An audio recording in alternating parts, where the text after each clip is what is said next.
Hello everyone, मैं अजय गुप्ता आज फिर से आप सबके सामने आ गया हूँ एक नई क्लास लेके, नई वीडियो लेके, जिसमें कि हम सीखेंगे टैली के अंदर हम जर्नल एंट्री करते कैसे हैं। आपने पिछली क्लासेस में सीखा होगा कि गोल्डन रूल्स क्या होते हैं, उनमें रियल असेट्स, पर्सनल असेट्स, उसमें रियल अकाउंट्स, पर्सनल अकाउंट्स और नॉमिनल अकाउंट्स के बारे में हमने बात की थी। फिर हमने मॉडर्न अप्रोच पढ़ा था और उससे पहली क्लासेस में हमने टैली में कंपनी बनाना और लेजर क्रिएशन सीखे थे। लास्ट क्लास में हमने डिफरेंट टाइप्स ऑफ वाउचर्स पढ़े थे कि वाउचर्स कितने तरह के होते हैं और किस वाउचर में किस तरह की एंट्री होती है। अब आज हम उन वाउचर्स में एंट्री करना सीखेंगे। तो आइए शुरू करते हैं। देखिए, हम सबसे पहले यहाँ पे हैं, हमारी कंपनी थी एबीसी प्राइवेट लिमिटेड। हमने जैसे ही टैली खोली, सबसे पहले आपके सामने आएगा gateway of tally. Gateway of tally में सबसे पहले आपको जाना पड़ेगा अकाउंटिंग वाउचर्स के अंदर। ये देखिए अकाउंटिंग वाउचर्स, यहाँ हम आ गए। जैसे हम एंटर प्रेस करेंगे या हम वी प्रेस करेंगे, यहाँ पे देखिए शॉर्टकट दिखा रहा है इसका वी बोल्ड होकर आ गया हमारे सामने रेड कलर में, तो यानी कि इसका शॉर्टकट हो गया वी। हम जैसे ही इसके अंदर गए, जैसे ही हम इसके अंदर गए, सबसे पहले आपको दिखा यहाँ पे क्या लिखा है, कॉन्ट्रा। हमने याद कीजिए हमारी क्लास पुरानी वाली, इसमें हमने 6 तरह के वाउचर्स पढ़े थे। सबसे पहला था कॉन्ट्रा, उसके बाद पेमेंट, उसके बाद रिसिप्ट, फिर जर्नल, फिर सेल्स, फिर परचेज। ये मैंने आपको इनके शॉर्टकट भी बताए थे कि कैसे खुलते हैं ये।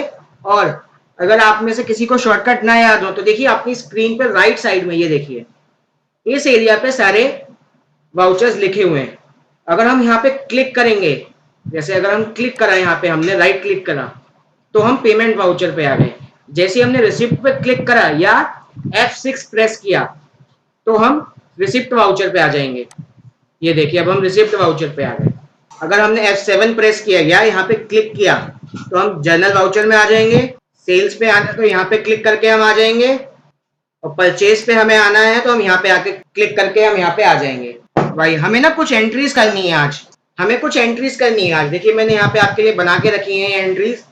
क्या लिखा है इनमें? पहली एंट्री देखिए, cash introduced in bank ₹20,000 on 1 August 2020।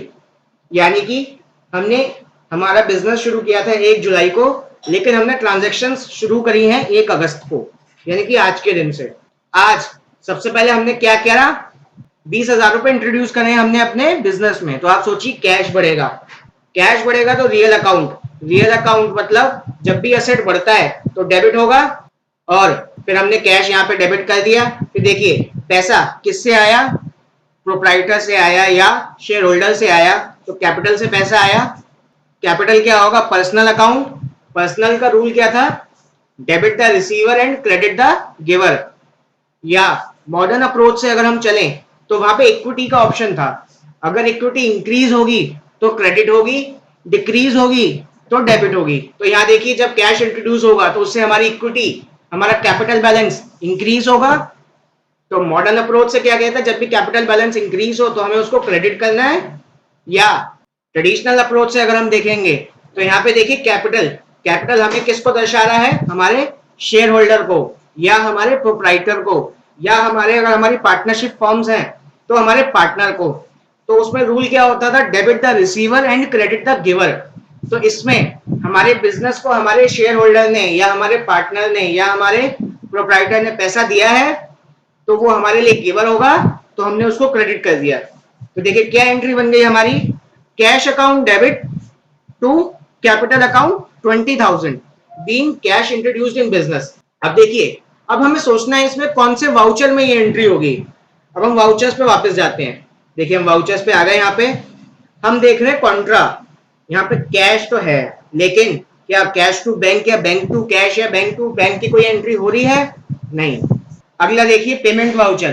Payment voucher में क्या था, जब हम किसी बिजनेस के अलावा किसी को पेमेंट करते हैं तो हम उसमें एंट्री करते थे, लेकिन क्या हम इसमें किसी को पैसा दे रहे हैं? नहीं। फिर अगला आता है रिसिप्ट वाउचर। रिसिप्ट वाउचर में क्या है? देखिए रिसिप्ट वाउचर में क्या था कि अगर हम किसी से पैसा लेंगे तो इसमें बिजनेस पैसा ले रहा है किसी से, किससे ले रहा है? प्रोप्राइटर से। तो हम किस में एंट्री करेंगे? रिसिप्ट वाउचर में। देखिए सबसे पहले आप यहाँ देखेंगे रिसिप्ट लिखा है, उसके आगे लिखा है नंबर। अब आप सबसे पहली क्लास जब हमारी जो सेकंड क्लास थी टैली की, आप वो याद कीजिए। वहां पे मैंने आपको फोलियो नंबर बताया था। फोलियो नंबर क्या होता है? उस जर्नल एंट्री का नंबर। सेम इसी तरह जब हम टैली में एंट्री करते हैं तो हर एक जर्नल एंट्री में, हर वाउचर में एक एंट्री का नंबर होगा। तो सेम उसी तरह यहाँ पे ये जो हम एंट्री करेंगे वो रिसिप्ट वाउचर की पहली नंबर की एंट्री करेंगे, जो कि हम सबसे पहले डेट डालेंगे इसमें 1 अगस्त 2020। अब आप लोग ये याद रखिएगा कि देखिए जैसे ही हमने इसको एंटर करा, यहाँ पे हमारी डेट लिखी आ गई 1 अगस्त 2020। अब आप देखिए हम अभी एजुकेशन वर्जन में हम सीख रहे हैं, तो एक फर्क होता है एजुकेशन वर्जन में जो हमें फ्री में मिली हुई है और जो पेड वर्जन होता है। क्या? एजुकेशन वर्जन में हम सिर्फ फर्स्ट, सेकंड या 31 को ही एंट्री कर सकते हैं किसी भी वाउचर में। सिर्फ और सिर्फ इतना फर्क होता है एजुकेशन वाली टैली में या लाइसेंस टैली में। लाइसेंस टैली में आप कभी भी किसी भी डेट में एंट्री कर सकते हैं, लेकिन एजुकेशन वर्जन में आप सिर्फ first of month, second of month या जिन महीनों में 31 होता है उन मंथ में 31 तारीख को आप एंट्री कर सकते हैं। इनके अलावा 3rd से लेके 30th तक आप कोई एंट्री नहीं कर सकते। तो आप ये चीज नोटिस करेंगे, आप ये हमारी पूरी क्लास में नोटिस करेंगे कि हम जो भी एंट्री करेंगे वो फर्स्ट को करेंगे या सेकेंड को करेंगे, या अगर उस महीने में 31 आता है तो उसको करेंगे। तो देखिए अब पहली एंट्री हमें क्या करनी है। यहाँ पे क्या था हमारा? Cash account debit to capital account, तो यानी कि कैश डेबिट होगा और कैपिटल क्रेडिट होगा। क्या हमने लेजर्स बना रखे हैं? देखिए हमारे जैसे ही हम एंट्री पे आएंगे तो हमारे लेजर्स बने हुए दिखे आ जाएंगे जो हम यहाँ पे डाल सकते हैं, यानी कि जिनसे हम एंट्री कर सकते हैं। तो हमें कौन कौन से लेजर्स चाहिए? 2 लेजर्स चाहिए। सबसे पहला तो कैश, दूसरा कैपिटल। देखिए सबसे पहले क्या मांग रहा है ये आपसे? क्रेडिट वाली चीज मांग रहा है। तो क्रेडिट हमें किसे करना है? कैपिटल को।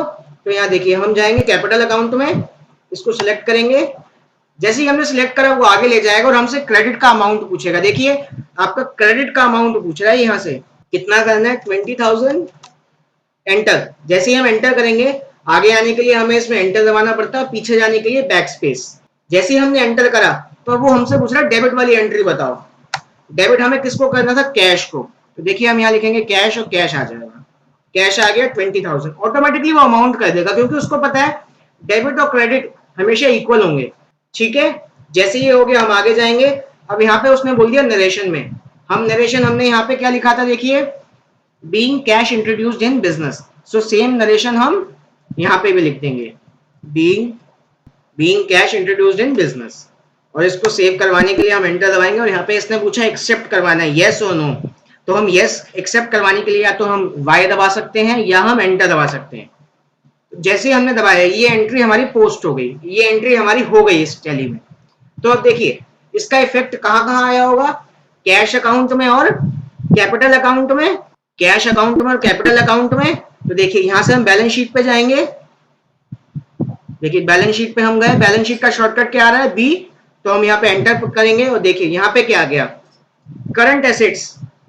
अब ये अभी हमें हेडवाइज दिखा रहा है, current asset, capital, loan, liabilities, current. अगर हम इसको बड़ा करना है, खोलना है पूरा, तो हमारे लिए उसका शॉर्टकट होता है Alt प्लस F1। जैसे ही मैं Alt प्लस F1 दबाऊंगा ये खुल जाएगा। या यहाँ पे देखिए एक ऑप्शन आता है कंडेंस्ड या डिटेल्ड। अगर आप डिटेल्ड चाहते हैं तो यहाँ पे आप प्रेस करके कर सकते हैं तो खुल जाएगा। अगर आप छोटा चाहते हैं तो यहाँ पे कंडेंस करके यहाँ पे दोबारा प्रेस कर दीजिए या दोबारा से Alt F1 प्रेस कर दीजिए। यानी कि हमारे आज की लिस्ट में एक और शॉर्टकट ऐड हो गया। कंडेंस्ड और डिटेल्ड का क्या होता है? Alt plus F1। ठीक है, ये आप समझ गए। यहाँ पे देखिए हमारे शेयर कैपिटल का अमाउंट कितना आ गया? 20,000 रुपए। और कैश इन हैंड इसका अमाउंट कितना आ गया? 20,000 रुपए। तो हमारी एंट्री पास हो गई, एक हमारी एंट्री पास हो गई, उसका इफेक्ट हमें दिख गया। देखिए हमने सिर्फ और सिर्फ जनरल एंट्री करी, लेकिन जनरल एंट्री से ही ऑटोमेटिकली उसका लेजर भी बन गया, उसको ट्रायल बैलेंस में भी आ गया और वो बैलेंस शीट में भी आ गया। हम अगली एंट्री देखते हैं, अकाउंटिंग वाउचर्स पे जाते हैं हम। ये अकाउंटिंग वाउचर्स पे गए, हम यहाँ गए, यहाँ पे क्या लिखा है?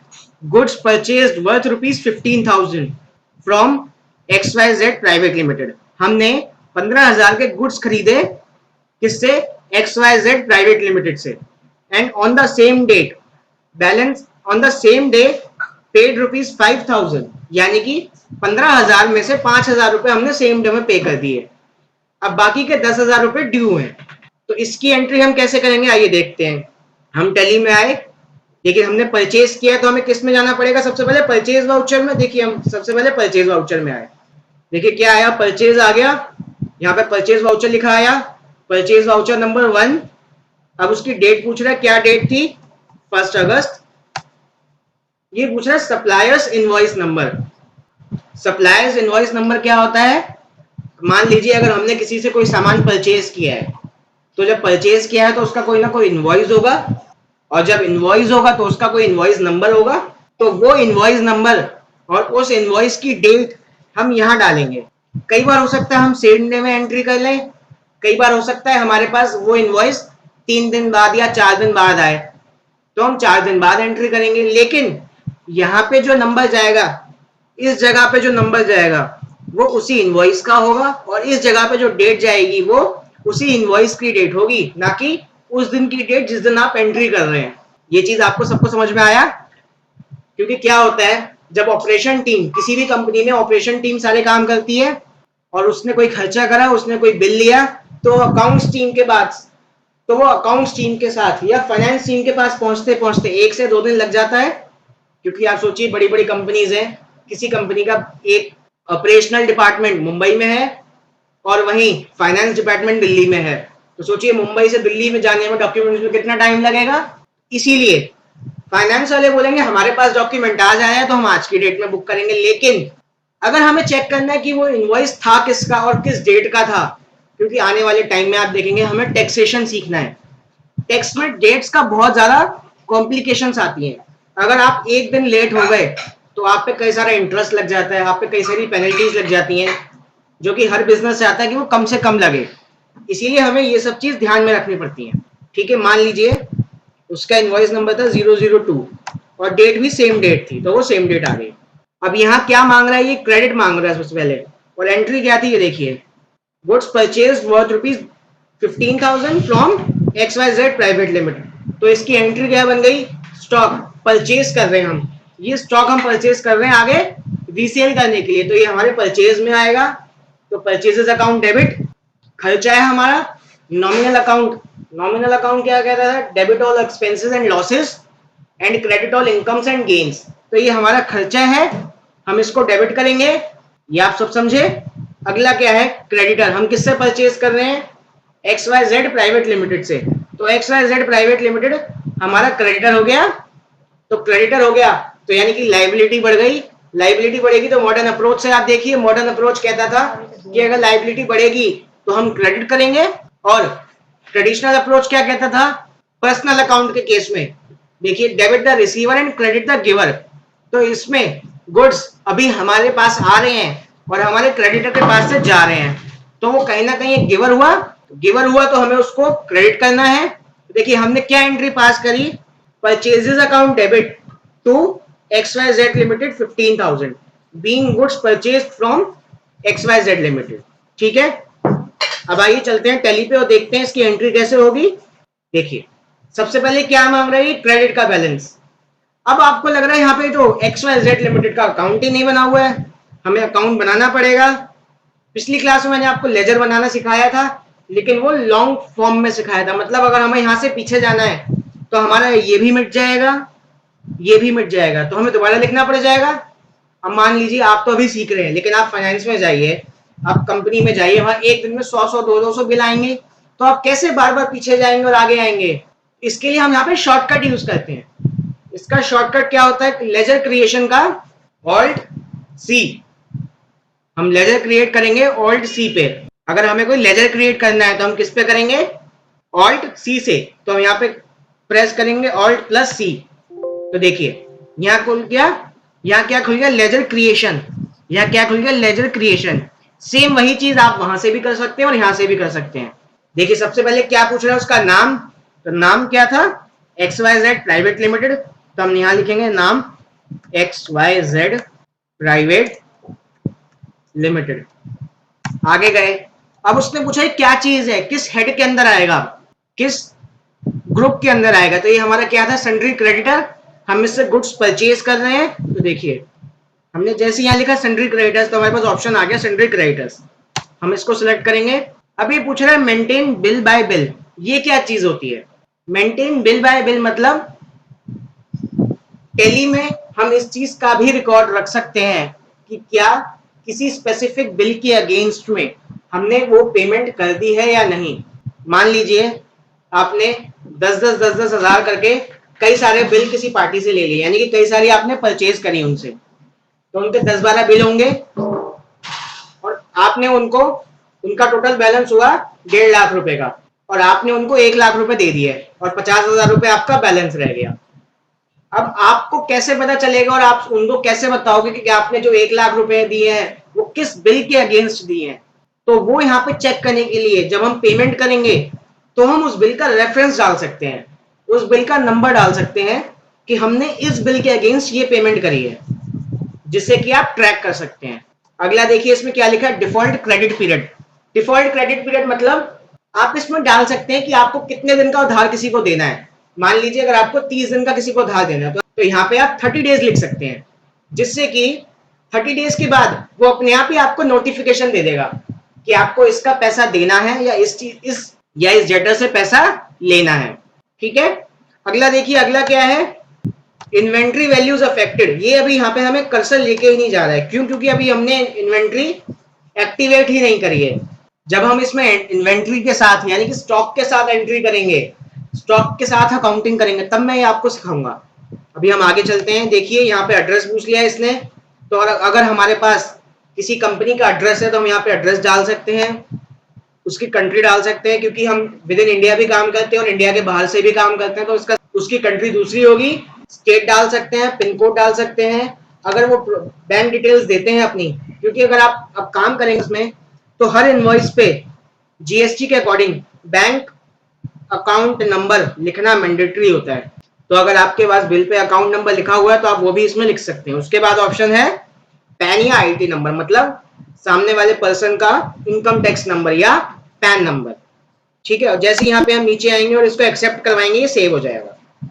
तो ये हमारा लेजर बन गया। जैसे ही अब हमने यहाँ पहली बार लेजर बनाया है तो लेजर बन गया, लेकिन लेजर बनाने के बाद जब भी हम एंट्री करते हैं तो कोई पुराना लेजर उसमें बना होगा, तो जैसे ही हम उसको सिलेक्ट करेंगे तो टैली हमें एक बार उसकी डिटेल्स फिर से दिखाएगा कि अगर आपकी टैली के हिसाब से ये इसकी डिटेल्स है और आपके सामने इनवॉइस है, तो आप उसे क्रॉस चेक भी कर सकते हैं क्या कोई गलत तो नहीं है। तो यहाँ से आप चेक कर सकते हैं उसका नाम, एड्रेस, स्टेट और sales tax number. Sales tax number मतलब जीएसटी के कुछ नंबर्स होते हैं, वो मैं आपको आने वाली क्लास में समझाऊंगा क्या होता है। ठीक है, देखिए हमें कितने का परचेज करना था, 15,000 का, तो हम कितना अमाउंट लिखेंगे, 15,000। यहां इसने पूछा new reference, against reference, advance या ऑन अकाउंट, मतलब हम इसमें लेंगे न्यू रेफरेंस। न्यू रेफरेंस किस लिए, मैंने थोड़ी देर पहले आपको समझाया था कि हम इसमें अकाउंटिंग करेंगे bill to bill. Bill to bill मतलब हम हर बिल को न्यू रेफरेंस देंगे और जब भी उसके अगेंस्ट में पेमेंट करेंगे तो हम उसको अगेंस्ट रेफरेंस से क्लियर करते जाएंगे। ये मैं आपको अभी थोड़ी देर में सिखाऊंगा कि कैसे करते हैं। तो पहले हमने इसका न्यू रेफरेंस लिया, जैसे ही हम इसका न्यू रेफरेंस लेंगे तो ऑटोमेटिकली इसका नाम बन जाएगा 002। अब ये 002 कहां से आया, 002 आया यहां से, ये देखिए 002 यहां से आया कि हमने एक नंबर एंट्री करी है जिसमें कि XYZ लिमिटेड का 2 नंबर का इनवॉइस चढ़ा हुआ है, यानी कि 2 नंबर की इनवॉइस से हमने परचेज करी है, वो एंट्री है। तो हम इसको आगे करेंगे। अब ये पूछ रहा है डेबिट। डेबिट क्या होना था, परचेजेस अकाउंट। तो देखिए हम यहां से बनाएंगे परचेजेस अकाउंट। तो अब देखिए यहां हम क्या सिलेक्ट करेंगे, किस ग्रुप में डालेंगे इसको, परचेज में। तो यहाँ पे हमने ले लिया परचेज अकाउंट्स। अब इसने पूछा कि इन्वेंट्री वैल्यूज अफेक्ट करनी है आपको, तो अभी हम नो करके चलेंगे। क्यों, क्योंकि हम तो अभी इन्वेंट्री के साथ अकाउंटिंग कर ही नहीं रहे हैं। अभी पूछ रहे हैं इनवॉइस राउंडिंग। राउंडिंग क्या होता है, राउंडिंग होता है मतलब पैसे में अगर आपका 50 पैसे से कम कोई अमाउंट हुई तो उसको ऑटोमेटिकली ये जीरो कर देगा, और 50 पैसे से ऊपर की वैल्यू हुई तो उसको ऑटोमेटिकली 1 रुपए बना देगा। ये होता है राउंडिंग ऑफ। तो अभी हम इसमें नॉट एप्लीकेबल करके चलेंगे।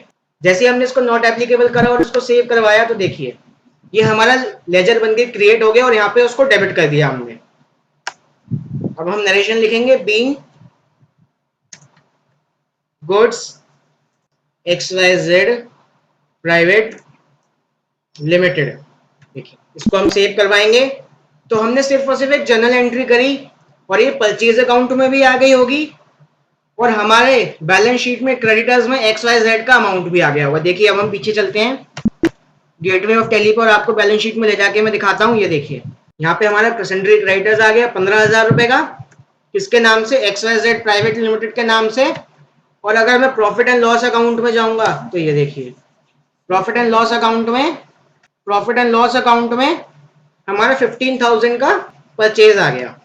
तो देखा आपने सिर्फ और सिर्फ एक जर्नल एंट्री करी और जर्नल एंट्री करते ही उसका इफेक्ट बैलेंस शीट में भी आ गया और प्रॉफिट एंड लॉस अकाउंट में भी आ गया। अब अगली एंट्री देखते हैं और आज की हमारी लास्ट एंट्री। उसके बाद ये हमारा फर्स्ट पार्ट इस क्लास का खत्म हो जाएगा। नेक्स्ट पार्ट आपको कुछ घंटों में या कल तक आपको मिल जाएगा।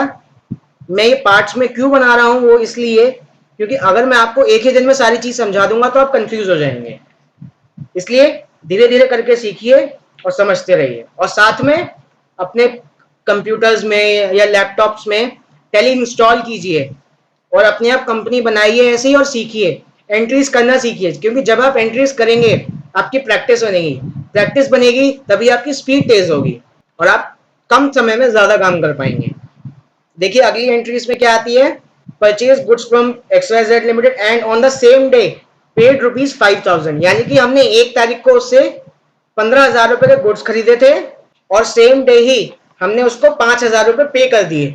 तो जब हमने XYZ लिमिटेड को 5,000 रुपए पे करे तो उसकी क्या एंट्री होगी, देखिए सबसे पहले XYZ हमारा क्या है, क्रेडिटर, सन्ड्री क्रेडिटर है। तो ट्रेडिशनल अप्रोच के अकॉर्डिंग ये हम पर्सनल अकाउंट से एंट्री करेंगे और पर्सनल अकाउंट का रूल क्या होता था, debit the receiver and credit the giver. तो यहाँ रिसीवर कौन होगा, XYZ लिमिटेड। तो यहाँ ट्रेडिशनल अप्रोच के अकॉर्डिंग हमें उसे डेबिट करना है। मॉडर्न अप्रोच आप देख लीजिए, जब लाइबिलिटी हमारी कम होगी, सन्ड्री क्रेडिटर हमारी लाइबिलिटी होती, जब लाइबिलिटी कम होगी तो हम उसको डेबिट करते थे क्योंकि कम होगी ना। जब 15,000 रुपए हमें उसको देने थे और अब हम 5,000 रुपए उसको दे देंगे तो कितना बैलेंस बचेगा, सिर्फ और सिर्फ 10,000 रुपए। तो कहीं ना कहीं उसका बैलेंस कम हो गया तो इसको हम डेबिट करेंगे। तो देखिए क्या एंट्री बन गई, X private limited account debit 5,000 to cash. हमारे पास से कैश जा रहा है, जब कैश हमारे पास से जा रहा है तो असेट यानी कि कम हो रहा है। तो ट्रेडिशनल अप्रोच हमसे क्या कहती थी, रियल अकाउंट में debit what comes in, credit what goes out. तो कैश हमारे से गोज आउट हो रहा है, हमारे पास से जा रहा है तो क्रेडिट करेंगे। और मॉडर्न अप्रोच क्या कहती थी, जब भी असेट बढ़ेगा तो आप डेबिट करेंगे और जब भी असेट घटेगा तो आप क्रेडिट करेंगे। यहाँ पे हमारा कैश कम होगा तो हम इसको क्रेडिट करेंगे, तो देखिए अब इसकी क्या एंट्री बन गई, XYZ private limited account debit to cash account, कितने से, 5,000 रुपीज से। उसके बाद हम इसमें नरेशन लिख देंगे, being cash paid to XYZ private limited. अब देखिए टैली में हम गेटवे ऑफ टैली पे वापस आ गए। यहां से हमें जाना पड़ेगा अकाउंटिंग वाउचर्स में और अकाउंटिंग वाउचर्स का शॉर्टकट क्या था, V। यहां से गए, अब हमें किसी को पैसा देना है तो हम किस में करेंगे, पेमेंट वाउचर में। तो देखिए या तो हम F5 प्रेस करके पेमेंट वाउचर में आ सकते हैं या फिर यहाँ पे प्रेस करके, यहाँ पे तो मैंने F5 प्रेस कर दिया था इसीलिए हम पेमेंट वाउचर में आ गए। पेमेंट वाउचर का पहला हम वाउचर डालेंगे तो यहाँ पर उसका नंबर रहेगा 1 और डेट क्या होगी, 1 अगस्त 2020। हमें किसको पैसा देना है, XYZ प्राइवेट लिमिटेड को। तो यहाँ देखिए हम लिखेंगे XYZ प्राइवेट लिमिटेड। देखिए जैसे ही मैंने XYZ प्राइवेट लिमिटेड यहाँ पे सिलेक्ट करा तो उसका करंट बैलेंस यहाँ नीचे लिखा आ गया कि अभी हमें कितना उसको पैसा देना है, 15,000 रुपए देना है। क्रेडिट बैलेंस है, क्रेडिट बैलेंस मतलब पैसा देना है और हम अभी उसको कितना पैसा देंगे, 5,000 रुपए। तो यहाँ देखिए हमने लिखा 5,000। अब इसने बोला अगेंस्ट में देंगे हम अब देखिए थोड़ी देर पहले मैं आपको न्यू रेफरेंस और अगेंस्ट रेफरेंस का मैंने आपको समझाया था। देखिए यहाँ अगेंस्ट करेंगे हम कि इस बिल के अगेंस्ट में 15,000 रुपए के अगेंस्ट में हम 5,000 रुपए अभी हम दे रहे हैं। देखिए किससे दे रहे हैं, कैश के थ्रू। तो देखिए हमने यहाँ पे करा कैश। अब देखिए इसका बैलेंस कितना बचा हमारे पास, 15,000 रुपए। आप सोचिए पहली एंट्री में हमने 20,000 रुपए कैश इंट्रोड्यूस किया था, उसमें से 5,000 रुपए हमने XYZ प्राइवेट लिमिटेड को दे दिया। तो अब हमारे पास कितना कैश बचा है, सिर्फ और सिर्फ 15,000 रुपए। यहां तक आपको सबको समझ में आ गया। देखिए अब हम इसको एंट्री को सेव करवाएंगे, उससे पहले यहाँ नरेशन लिखेंगे बीइंग। देखिए जैसे ही मैंने इसको सेव करवाया वो एंट्री अपने आप सेव हो गई वहां पे जाके। और अगर मैं बैलेंस शीट में जाके देखूंगा तो अब हमारा सन्ड्री क्रेडिटर कितना बचना चाहिए, सिर्फ और सिर्फ 10,000 रुपए। तो देखिए यहाँ सन्ड्री क्रेडिटर्स का बैलेंस कितना आ रहा है, सिर्फ और सिर्फ 10,000 रुपए। और अगर मैं इसके अंदर जाऊंगा तो हमें सन्ड्री क्रेडिटर्स का नाम भी दिखा देगा। अभी हमारा सिर्फ और सिर्फ एक ही क्रेडिटर है, पर यहाँ पे मल्टीपल क्रेडिटर्स हो सकते हैं। ये चीज आपको समझ में आ गई। तो मैं उम्मीद करता हूँ कि आज की क्लास में मैंने आपको जो भी समझाया होगा सब कुछ आपको समझ में आया होगा। नेक्स्ट क्लास में हम जल्दी ही मिलेंगे। तब तक के लिए thank you so much and please be safe. Thank you.